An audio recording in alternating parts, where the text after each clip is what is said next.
Hi అండి. Welcome to my channel lovely chubby vlogs. ఈరోజు డిన్నర్కి వచ్చేసి నేనైతే చికెన్ పులుసు చేశానండి. వాటిలో చపాతీలోకి అనమాట. చాలా టేస్టీగా వచ్చింది. ఇదేంటి చికెన్ పులుసు అని అంటున్నాను అనుకుంటున్నారా?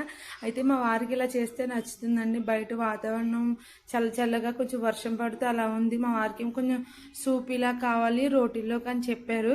అందుకని చెప్పి అలా చేశాను అనమాట. చాలా చాలా టేస్టీగా ఉంది. వీడియోస్ పెట్టక చాలా రోజులు అయిపోతుంది. మళ్ళీ మన వీడియోస్ రెగ్యులర్గా వస్తాయి. తప్పకుండా మీరు సపోర్ట్ చేయండి. అలాగే మన ఛానల్ సబ్స్క్రైబ్ చేయడం కూడా మర్చిపోకండి. అయితే నేను ఇందులో టమాటా వేసానండి. చికెన్ కూరలో మ్యాక్సిమం నేను జీడిపప్పు, నువ్వులు, ఇలా పల్లీలు ఇలా వేసి చేశాను. కానీ టమాటా అనేది నేను మ్యాక్సిమం నేనైతే మా ఇంట్లో ఎప్పుడూ వేయలేదండి. ఈరోజు వేసాను అనమాట. అయితే మా వారు టేస్ట్ బాగుంది అని చెప్పారు. ఇంకొంచెం స్పైస్ ఉంటే బాగుంటుంది అని చెప్పారు. అయితే పుదీనా వేసాను అనమాట. మనకు ఆ సూపీ ఫ్లేవర్ రావాలి కదా, అందుకని చెప్పి నేను ఆ పుదీనా వేసిన ఫ్లేవర్తో చాలా చాలా బాగుందండి. ఒకవేళ మీలో ఎవరైనా ట్రై చేయకపోతే రోటీల్లోకి ఇలా ట్రై చేసి చూడండి. చాలా చాలా బాగుంటుంది. సరే ఉంటానండి. బాయ్ అండి.